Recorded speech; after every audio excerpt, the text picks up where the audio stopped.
I'm so baffled by the way Edward uses his immortality in Twilight.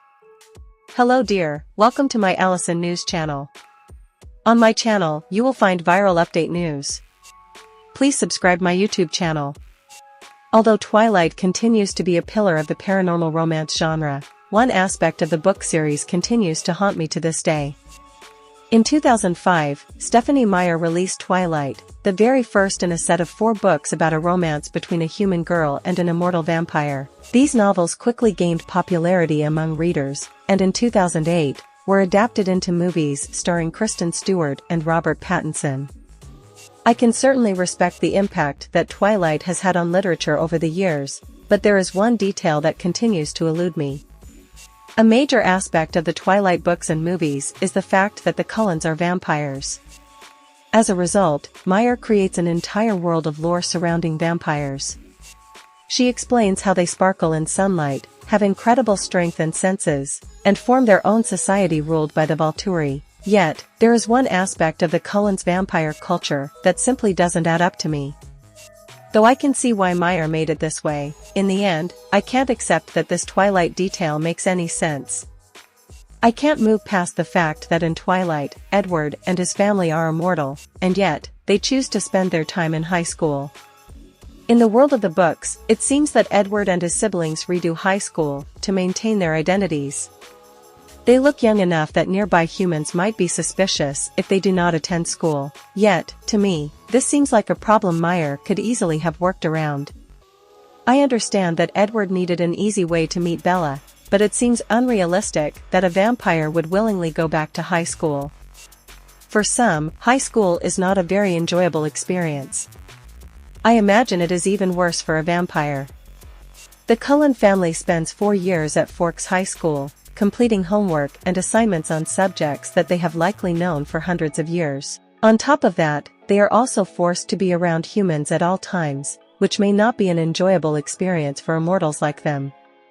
Twilight emphasizes that the Cullens are antisocial, so I see no benefit to them being in high school. Because of this, I find myself constantly irritated by this illogical plot. I believe Edward's revisitation of secondary school is adequately awful to remove perusers from the story out and out. There are such countless cases where Meyer creates fascinating universes and situations spinning around vampires and werewolves. The incorporation of secondary school simply decreases the impact of the story generally speaking, since it requires investment away from handling more magical parts of the account. In the event that the Cullens are so strong and shrewd, it doesn't appear to be legit for them to be back in secondary school. Regardless, it simply keeps them away from far superior plots. Besides, I think the Cullens' secondary school plot uncovered Meyer's creative cycle in a manner that isn't charming. At the point when I consider the reason why Meyer put her characters in secondary school, it turns out to be obvious to me that it is all a plot gadget to drive Bella and Edward together. Meyer required her primary characters in nearness to one another, so she put the Cullens in secondary school absent a lot of respect for whether this checked out for their characters. I can't resist the urge to think about how Sundown could have been unique on the off chance that Bella had met Edward elsewhere. As recently noted, it appears to be that the overall clarification for the Cullens going to secondary school is that it keeps up with their characters in Forks. Edward and his kin profess to be standard secondary school understudies, so nobody associates them with being unusual or sporadic.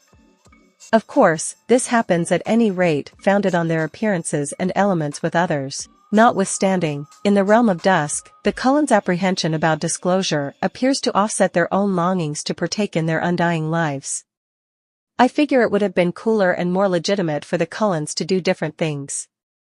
However, secondary school united Edward and Bella. There are alternate ways they might have met. Maybe the Cullens might have had their own positions or imbued themselves into the local area in alternate ways, like how Carlisle Cullen was a specialist. In general, I figure this would have checked out for characters who have been alive for quite a long time. However, in Sundown, secondary school is by all accounts the focal point of the universe, no matter what.